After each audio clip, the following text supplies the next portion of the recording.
That's a stupid key thing. Does it tell you something, Kelsey, that Oh, the key. Devin's not even here tonight? The countdown didn't keyboard. happen.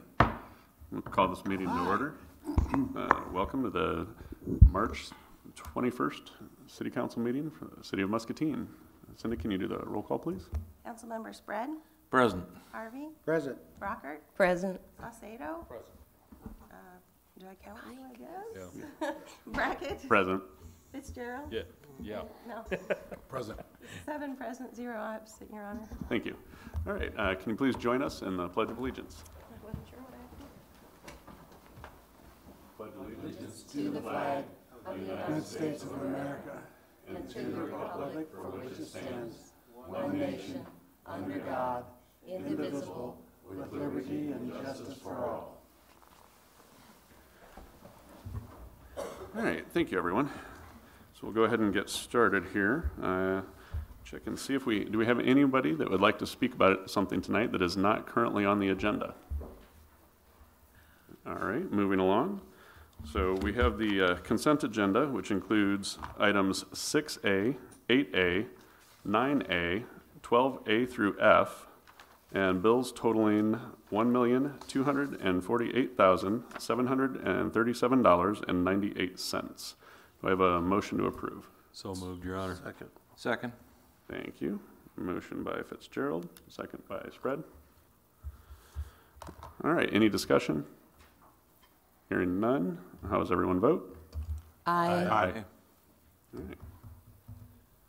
Next item on the agenda is, all right, move on to, we have a public hearing tonight for transit funding. And this public hearing concerns the annual application for state and federal transit funds. Now is the time for the public to comment. I'd move to close the public hearing. Thank you. Second. All right, hearing is closed. All right, moving on down. I think Diane organizes this a little different, so forgive me. Oh, we need to vote? Yeah, you need to vote on that. Oh, Yeah. right. And All in favor? all in favor? Aye. Thank you. Aye. And any opposed? Any opposed? All right. Have to do it. That's true. That's true. Well, this is the problem with listening to everybody and hearing all the voices at once, and caught all the votes last time. So thank you, Phil. All right. And we are going to move then to, we have a, the way this is laid out is odd. Okay. What's that? Proclamation. Yes, we've got the proclamation here. So I'm going to read a proclamation for Arbor Day. Whereas in 1872, J. Sterling Morton proposed to the Nebraska Board of Agriculture that a special day be set aside for the planting of trees, and whereas this holiday, called Arbor Day, was first observed with the planting of more than 1 million trees in Nebraska, and Arbor Day is now observed throughout the nation and the world. And whereas trees reduce the erosion of our precious topsoil by wind and water, cut heating and cooling costs, moderate the temperature, clean the air, produce oxygen, and provide habitat for wildlife.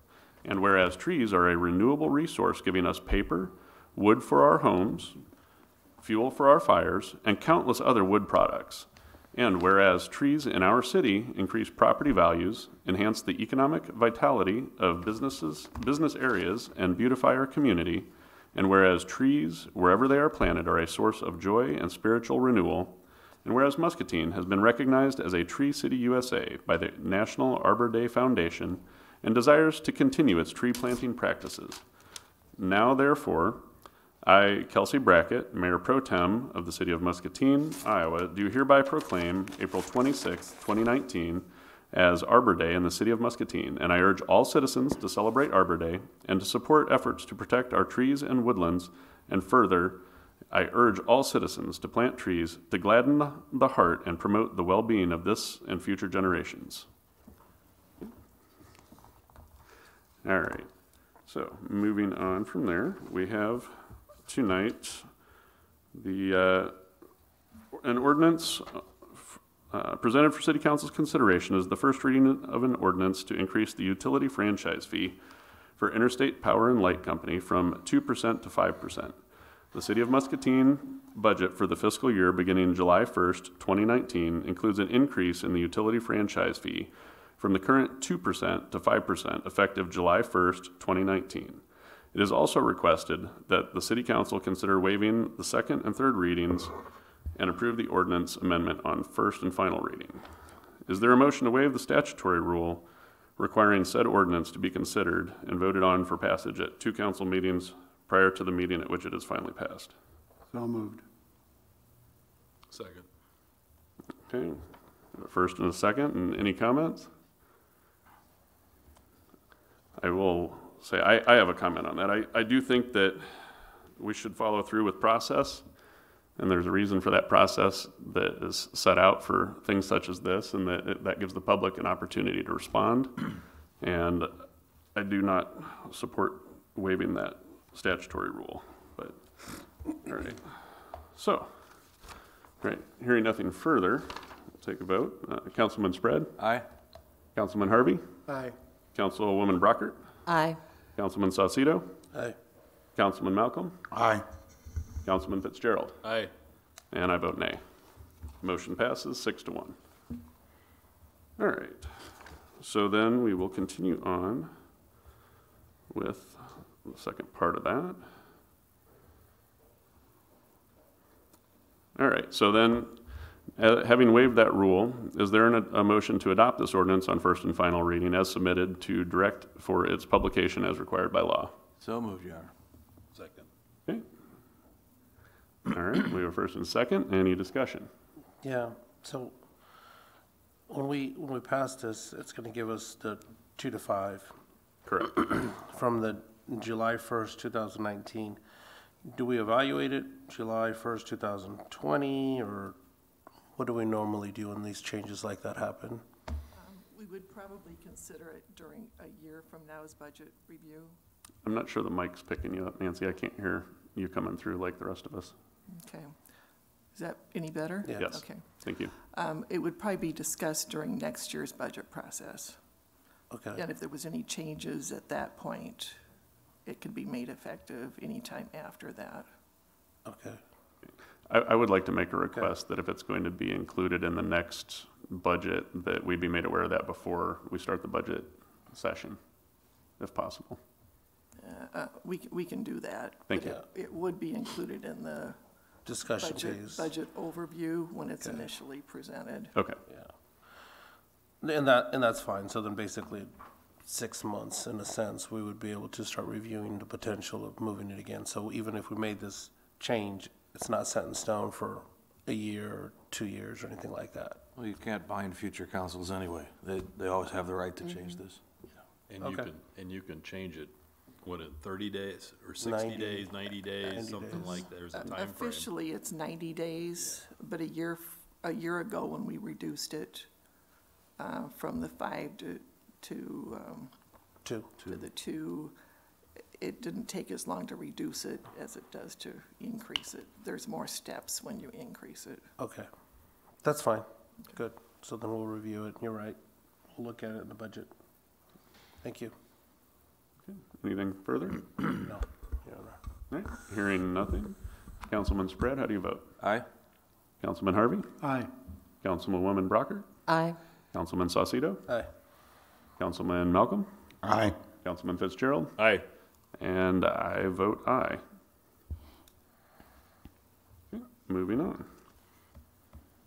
Our next resolution is presented for City Council's consideration as resolution approving the annual application for the City of Muscatine for state and federal transit funding through a consolidated funding application. Do I have a motion So moved. and a second?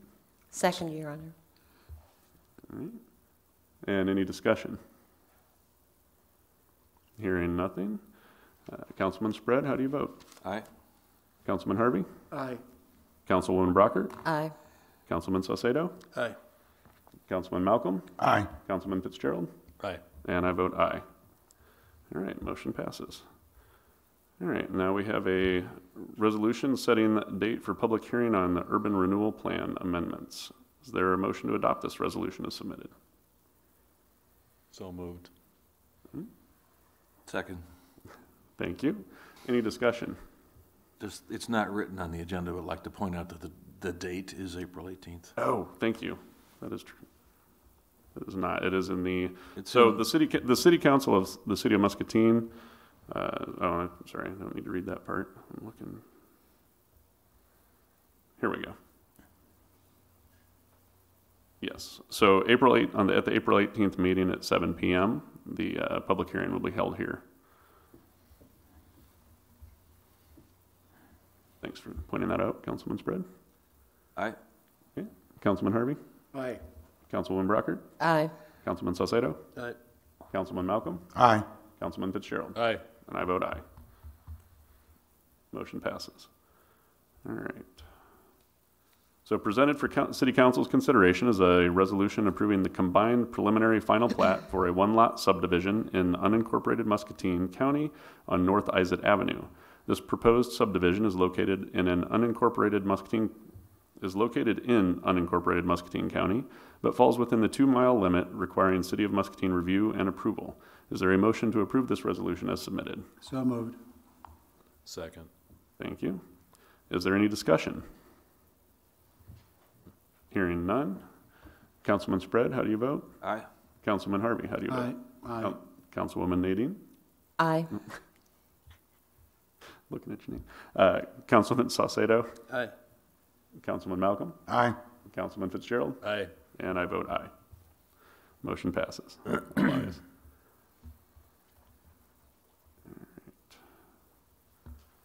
So we have a resolution amending the official pay plan for non-union employees of the city of Muscatine, Iowa.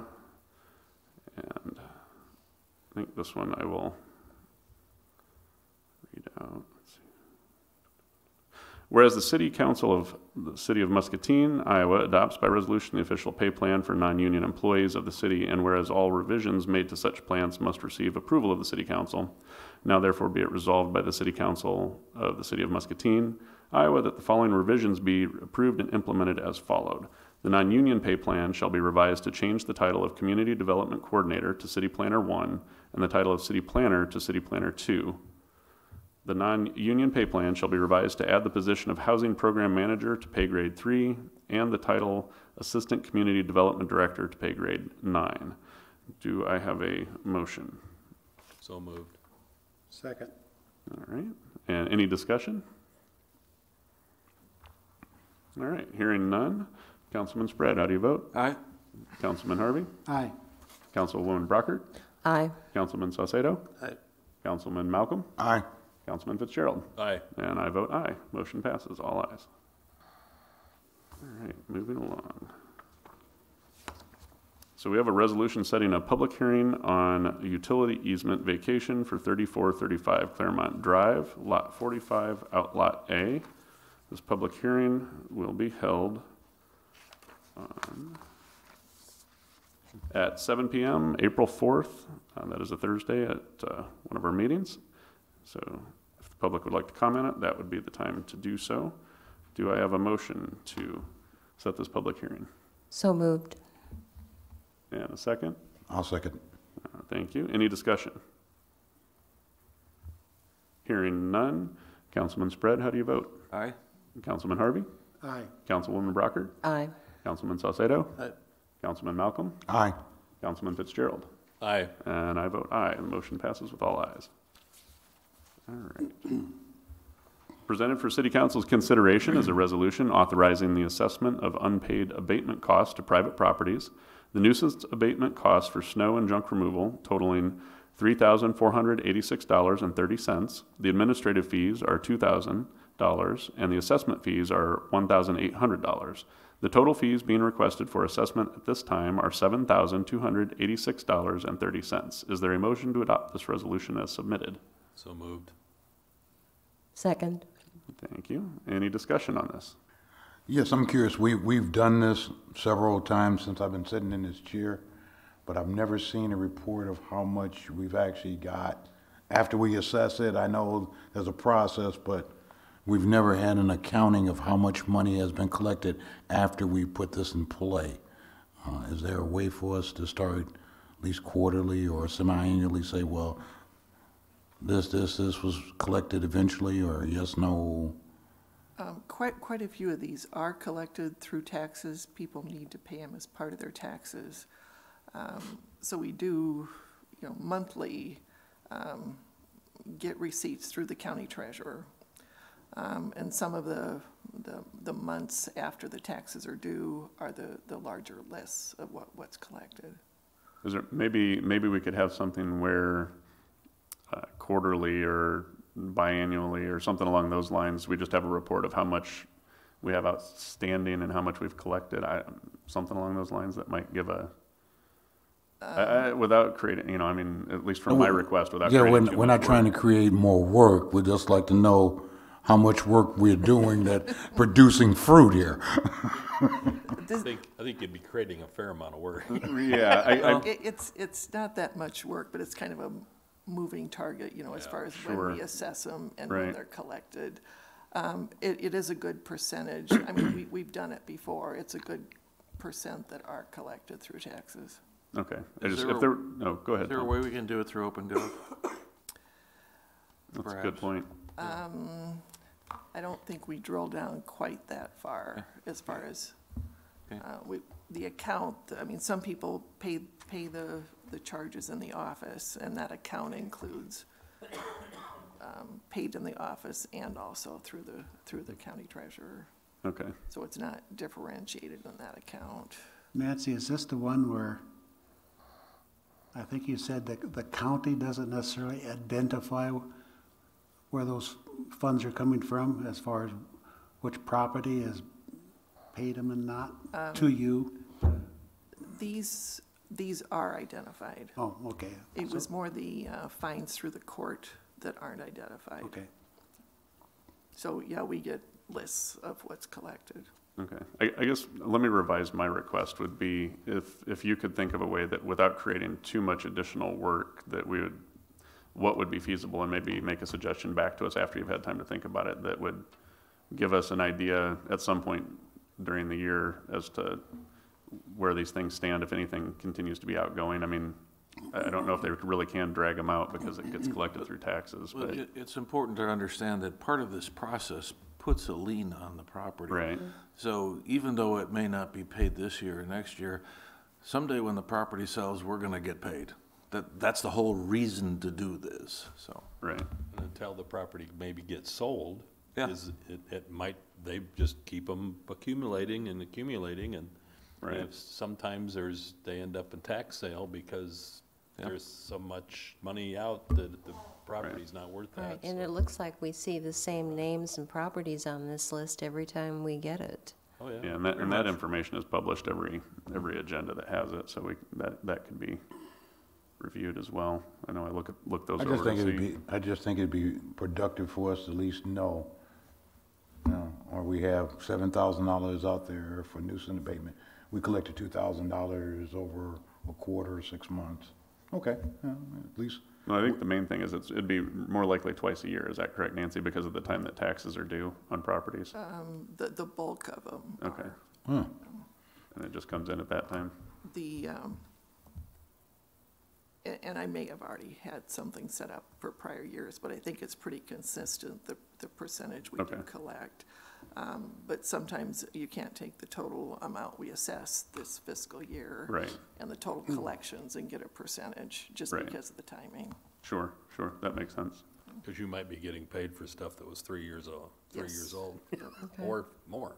Yeah, Okay, but we can put something together. thank you. thank you, Nancy. Are these, looks like maybe less than maybe 40% of them, are they rentals? Because they're not even the same address.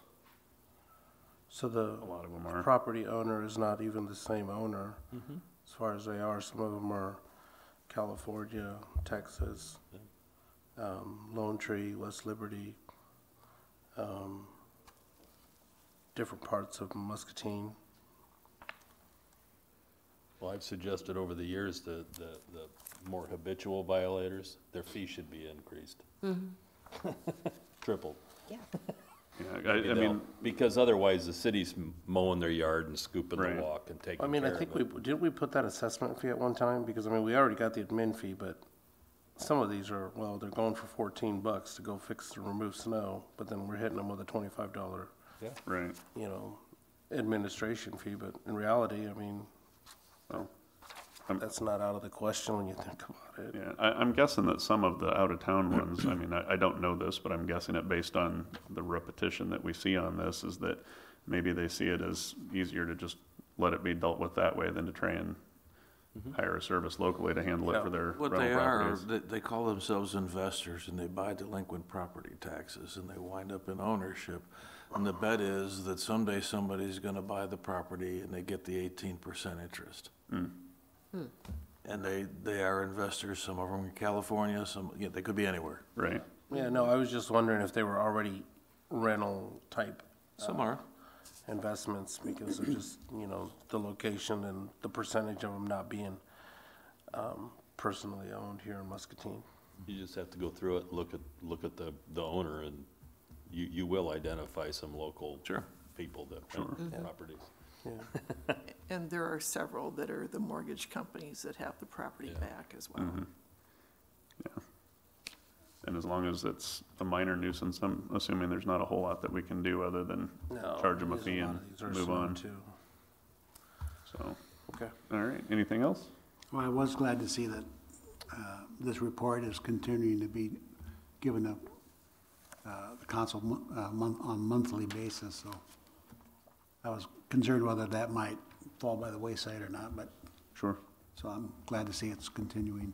Yeah, it's good to keep on top of it and not let it drag out, so, In years past, we probably all were told, you know, that sometimes these reports wouldn't come through for a year or two at a time, and so it's nice to see it on a monthly basis now. sure. All right, hearing nothing further.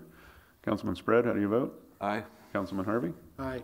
Councilwoman Brocker? Aye. Councilman Salcedo? Aye. Councilman Malcolm? Aye. Councilman Fitzgerald? Aye. And I vote aye. All right, moving on. We have item H, presented for City Council's consideration as a request to accept funding from the Congestion Mitigation and Air Quality CMAQ Improvement Program for the purchase of 2 light-duty transit buses. Is there a motion to approve this request as submitted? So moved, Your Honor. Second. Thank you. Any discussion? Yeah, I'm trying to make sure I remember, we discussed this before. We're talking, oh, there she is. We're talking about, not like the current Muskie bus, but a smaller, Can we have you come up to the podium, please? Thank you. you're here, we might as well put you on the spot.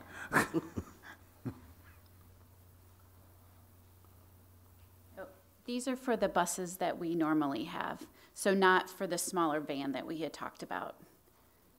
So it's basically the same, Yeah, so it's just replacement okay, of the ones that we have, yeah, so for 2. okay, that makes sense. All right. Any other questions? But these are special of some sort? What do you mean? They have, what did they say by the air quality and? That's just the funding program that it's Oh, through okay. the federal government. Okay, but there's nothing, No, they'll still be gas regular gas, buses, okay. yeah. all right. I think it's just because it's mass transit that provides it, puts it into that category. Because Yeah. when you've got 1 bus running instead of 8 cars, They're different grants. So we should have another grant coming through here eventually for another bus as well. But this one was just through CMAQ, so, We'll take it. okay, exactly. I was amazed that one bus, had 350,000 miles on it? Yeah, we Wow. use them a lot, And it's just around town. right. we have some that go just outside of town though, don't we, for, like to Wilton? Do we have some No, routes out we- there any further? Stopped that several years ago. Oh, okay. Yeah, Okay. so just within the city limits, Gotcha. Riverbend does that for the county. right? Riverbend does that for the county. All right. Does anyone have any further questions or comments? All right. No, thank you. Hearing nothing further, all in favor say aye. Aye. All opposed, nay. All right, I vote aye as well, so motion passes all ayes. All right. Presented for City Council's consideration is a request to approve a task order and agreement for technical services from Strand Associates to provide treatment plant re-rating services at a cost of $20,000. That amount was budgeted for this study. Is there a motion to approve this request as submitted? So moved. Second. Thank you. Any discussion? Yes, I just wondered if John could give us a little background.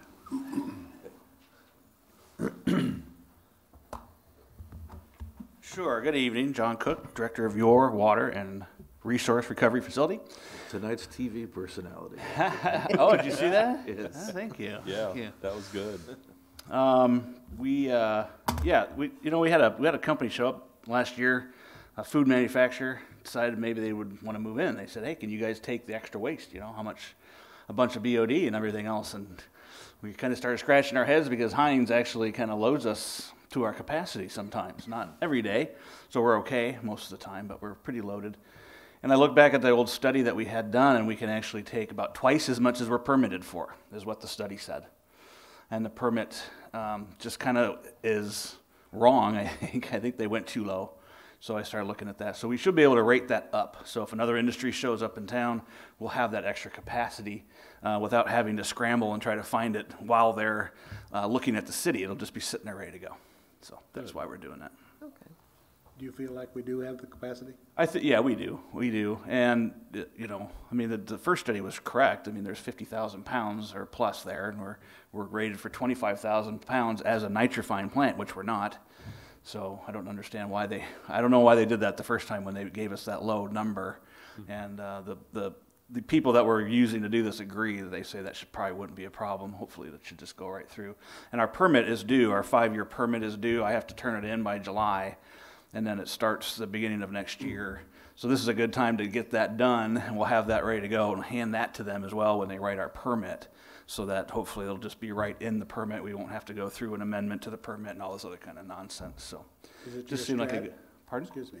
Is it your strategy to, whatever the capacity turns out to be on paper, to apply for that capacity?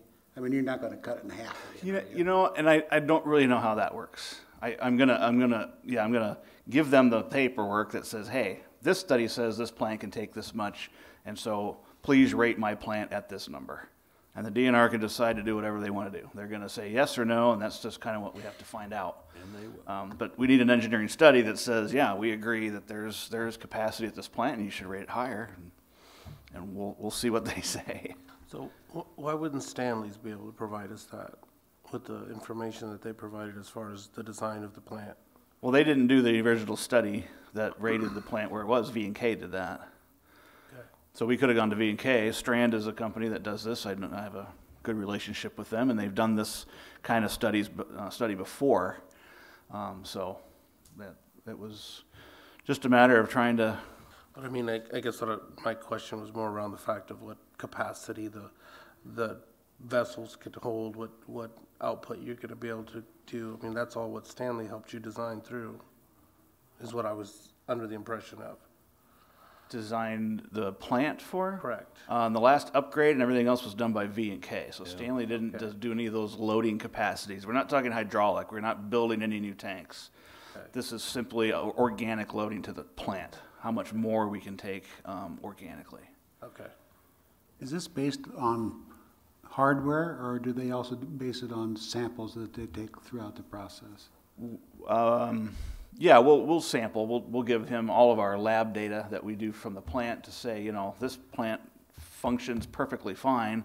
There's organic capacity there to take more material in. It's all there. It's built that way. They have loading capacities for each of these things that we have at the plant, and we're not loading them to their fullest extent. I mean, you don't want to overload the plant either. You don't want to just run it right to the back end of it. But my gosh, going from 50,000 down to 25,000, there's some wiggle room there, that we want to capture, so that when this comes up again, when another factory shows up knocking on our door, we can just say, yep, walk on in, hopefully we won't be the limiting factor for why another industry doesn't base their facility I would here. assume the report could come back and say, hey, you could do 60,000. Yeah, I could. It's going to tell us what we believe the rating is going to be, and then the DNR can give us whatever they want. It'd be fun to get that information when it's. Yeah, I mean, I'm excited to see what we come up with. You know, and the whole nutrient thing is, you know, we're taking care of that in other ways. I mean, there's lots of different things that we have for that, and they shouldn't limit us on that, based on that. And this was all the way back, you know, 2008, before the nutrient study and before all these things happened. They just kind of plunked this number down on us, and we were fine. We had so much capacity, nobody ever thought about it. And then Heinz expanded. They loaded us 50% more than they ever had before. So that pushes us right to the edge of our permit limit now, and we know we can take more. We just want it to be official on paper. So. Okay. So does the DNR need to come back in after this study is done, it seems like in the end of July, to approve it, or we just provide the information and the DNR doesn't even come in to view anything?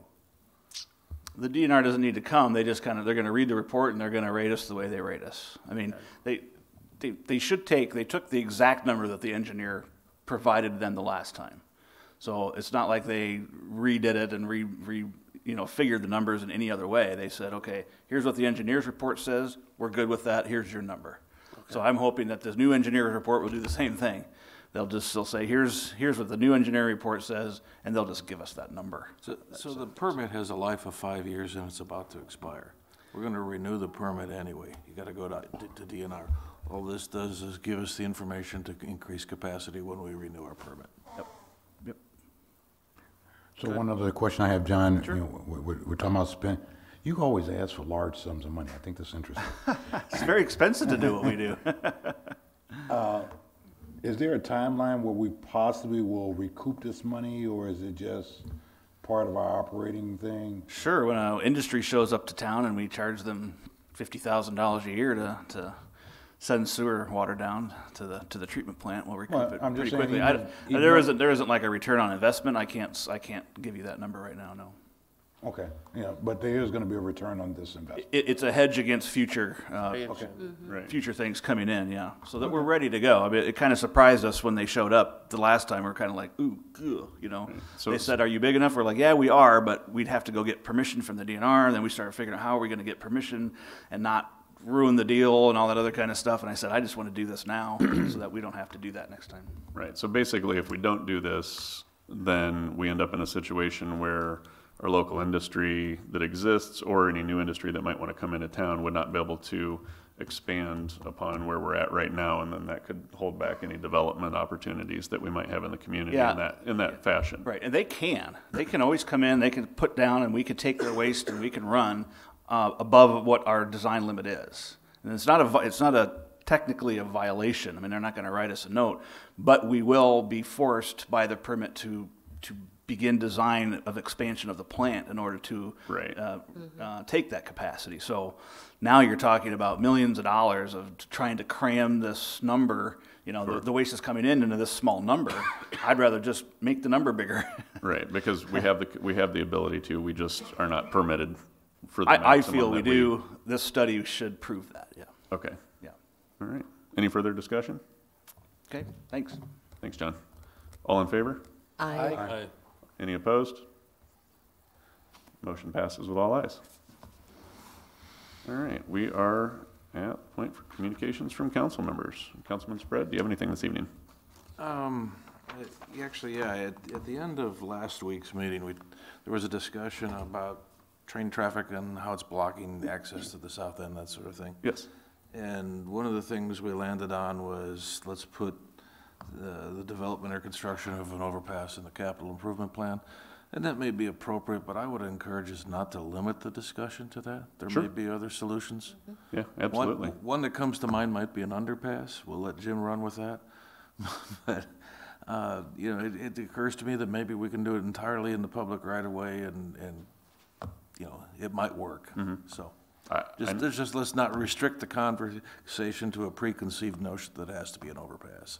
Absolutely. That was a discussion item that I brought up, and if you don't mind, I'll respond to you real quick. I absolutely like your idea. And the only reason I suggested an overpass instead of an underpass was just due to the It's all over location down Facebook. there so low in the water table. Yeah. But I would be open to any feasible Yeah. solution, period, that would make it so we're not having people on one side of the tracks trying to get an emergency vehicle to the other side with the train blocking all the passages. So Which crossing are you thinking of? We don't know yet. that's not a decision for me to even suggest. You're not talking because about like off of Iowa Avenue, no, having yeah, you No, come down this on the would be river. more Oregon Day, Musser.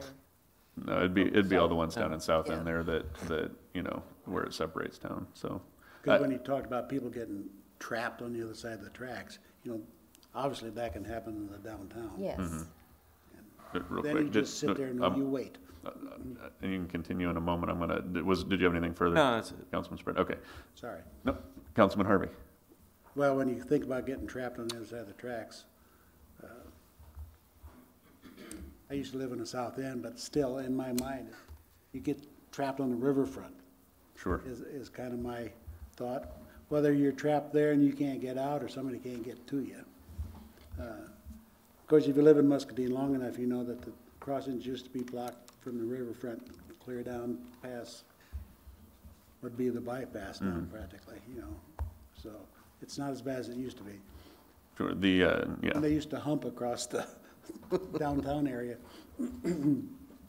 Anything else tonight? All right. Councilwoman Brocker.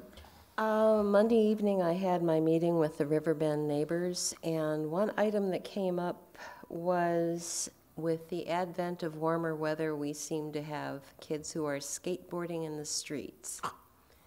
So, what can we do to discourage kids from skateboarding in the streets?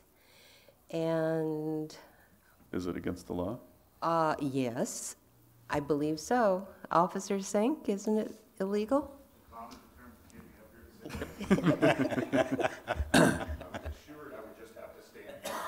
Before he gets there, I'm going to interject because I am a Gen Xer. Skateboarding's not a crime. Well, I know. It is in but certain areas. It is in certain areas, yes. But Is I in will, the downtown, in the downtown. yes. The intent that we have in dealing with skateboarders is basically just a safety issue, theirs and everyone else's. We try and keep them off to the side, but it's like bicycling. They're going to go where they're going to go, and we're just going to have to try and deal with it the best we can. It's a learning process, just like driving in the winter is. So there's not a lot I can give you for this. Okay, so beware of skateboarders. Yes, Okay. yes. And I doubt that skateboarders are watching the meeting right now, but I would suggest they beware of cars and pay Yes. attention to the fact that they aren't supposed to skate in the downtown. So Well, anecdotally, this lady that was speaking lives very close to the intersection of Cedar and Fulham, and she has seen more than one kid just near miss hitting a car and vice versa. So that was her concern. I'm just passing it along to Sure. you all. Thank you. Anything else tonight, Councilwoman Brockert? No, thank you. Councilman Salcedo? Nothing, Your Honor. Councilman Malcolm?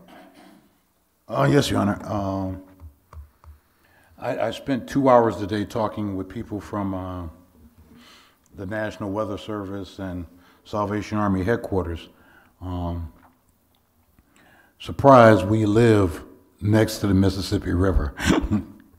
And according to their guesstimation and their best expert guess, in the next 2 weeks, our area will be enjoying the liquid form of snow that's in Minnesota and Wisconsin, which is coming towards us, which means that we're probably going to have some flooding. And so for folks that have in the past enjoyed the flooding, please start making preparedment, some arrangements. I know the Salvation Army, we are working on setting up our facilities to shelter people in that need it. I have to talk with the Muskie Bus people for transportation. But I don't want you to wait to the last second and say, well, this is not going to happen. This is going to happen. We just don't know how bad it's going to happen. And so it makes sense to start preparing for that now, start making arrangements for your pets and your children have or as we call it, a to-go bag. We say, hey, the weather's bad, we got flooding, grab your go bag and go. Just little words of caution.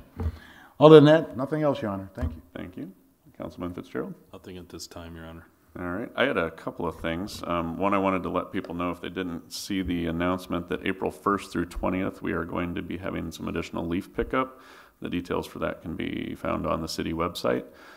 Also, I had a question for Jim, if you could come up, sir. I was looking, well, actually, I'll ask the question first in case the answer is just no. So, do you have any update on the Lake Park Boulevard area that we had discussed about the flooding issues over there? I think you had some meetings or such over there, and I was looking for an update on that.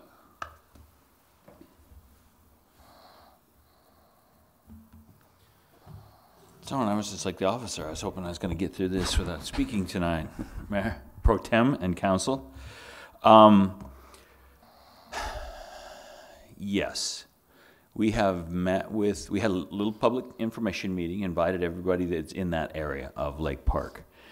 I think we had representatives from 4 different houses there that covered 2 of the 3 critical houses that are there. We got a much better definition of exactly what the problem is. It took some time, but there's a 90-year-old gentleman that lives in one of those. He wasn't able to make that meeting, but we did finally get a meeting set up at his house with a son, I think. Okay. And so I went to their house and I chatted with them about everything and learned what they had to say about it. So since that, which was at least 2-3 weeks ago, we are working on 2 additional alternatives. Okay. The alternatives translate in general and very shortly into buy one of those houses and use the area there to basically cut a big ditch straight over towards Mad Creek, so that at the low spot in that, so that water as it ponded the back of curb would have the ability to flow in a very large volume towards Mad Creek. Okay. And flood the area behind those houses and keep the area in front of those houses. Suffice to say that the people that were at that meeting didn't think that was such a great idea, acknowledging the fact that what happens if you're not one of the, if you're not the house that would get removed, you still have 2 houses that are going to still be pretty prone. Mm-hmm. Not as much, there'll be way less, but still the opportunity would be there that some flooding could occur. So alternative 1 is to just do that. Alternative 2, and this just shows you that the longer you think of things, the more things you think of.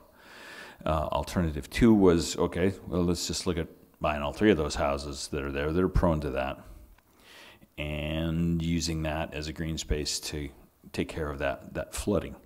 The problem with that is you buy those 3 houses, you leave the one house right at the very end, right next to the access to the Greenbelt Trail that's there. The house that's closest to that, you would leave there kind of on an island, if you will. So that's an alternative, and then it's got a sub-alternative to that, where you would go ahead and get that house too. But by the time you buy houses, by the time you do the environmental assessment, by the time you abate asbestos, now remember, we are just winging it here. Right. And do all that alternative of the 3 houses, or potentially the 4 houses, is somewhere in the neighborhood of, well, let's see. I have the piece of paper here. So on the top side, God, I don't even want to share this with you guys because you're going to hammer it down on that board over there. And this is the very, very, very first preliminary cut. $870,000 for all 4. So you would be approximately $170,000, $180,000 less than that if you left that one house. You just did the 3 houses. So that's the range we're looking at for those alternatives. We still have a little bit of work to do on that. Okay. And we'll come back with those alternatives. Okay. The other thing that is of some note that I wish to append on my own here, with nobody asking me to, is the concern also exists for the matter of precedent here with this. There are a lot of, no, I shouldn't say a lot, there are other places where street flooding like that occurs and to some degree or another affects the houses that are on those streets. So we want to try to think about that before we present this to you with some sort of idea as to that, because doing that could potentially just open the top of the trouble box and let them all out. So we are in the process of looking at that. It's not a in each process. One other thing real quick is we are also looking to see if there are any funding sources that could buoy that up. And that's, you don't just snap your finger and do that. You gotta spend some time doing that. Sure. When we met with the people, we told them it wasn't gonna be a quick fix. There was no chance that anything was gonna happen before this spring. They seemed to all understand that. They weren't ecstatic over that, but they all seemed to understand that. One last item, I know this is answers way longer than you want, but one last item is we also found, and I can get the picture of this. This is just Thursday night.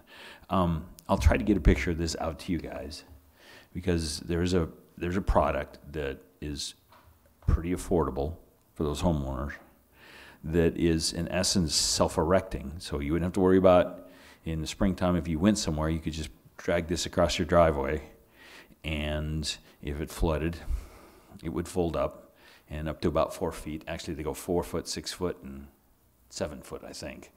But it would be a tremendously affordable alternative, at least in the short term, for those houses, because that's a real quick flood up, and then it goes down fairly quickly. So I don't know whether something like that is even in the realm of consideration, but we are in the process of gathering everything for it. Okay. Can I append one more thing, Bings? Well, I think there's going to be one add-on question for you before you cool. walk away, but go ahead with Well, what you want to append. No, I'll stay in my, thank you. But Councilman Harvey had a question, I believe, there. In the time you've had to think about solutions, any other ideas come to mind as how we may mitigate the problem by diverting the water away from that area? You know, there was some, pick up that stream and dump it into the creek before it gets in the sewer system, et cetera, et cetera, et cetera. Yeah, yes, and we have already done that. I think we did present to you guys one of those ideas where we got to that ditch where it was still on the all steel property and go straight out to the creek. What you've got to understand is that those are all alternatives that would mitigate the amount of water that would find its way down to that low spot in Lake Park. But there's no way it can prevent it. There's always going to be the storm on the horizon that rains more, and therefore some of that still gets down to there, and there's a section of that drainage area that goes directly there. You can't divert it. It's in the storm sewers that are there, and that is what makes that as troublesome as it is. So one of the alternatives that will be in this presentation will be a diversionary channel. The other one that goes along with that is the potential for doing the detention basin on the old DOT, now the new city property. But those all have an effect at certain levels. But once you get to a rainstorm that's a duration and an intensity that's higher than what you are looking at or designing for, that area still floods. So all the other alternatives that we looked at, I would put in that category. These two alternatives where you're down there right at the place and you're going to just cut a big swath towards a creek, Mad Creek, those would have the potential to eliminate it forever. Why?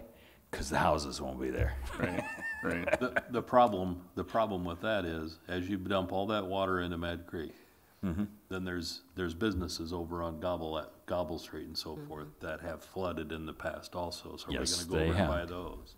Therefore, vis-à-vis why I said there are other places. Right. And we need to look at that.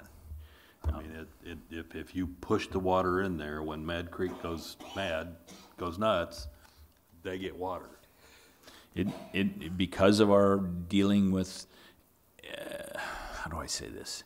Because of the discussion with H&I Corp at Allsteel, with that property that's there. I mean, their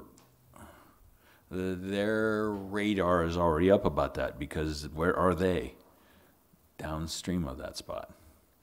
So, I mean, it's the same concern. They've already expressed to that. We're a little concerned about that because, you know, isn't that gonna get water quicker to the creek, and isn't that gonna make it be higher quicker?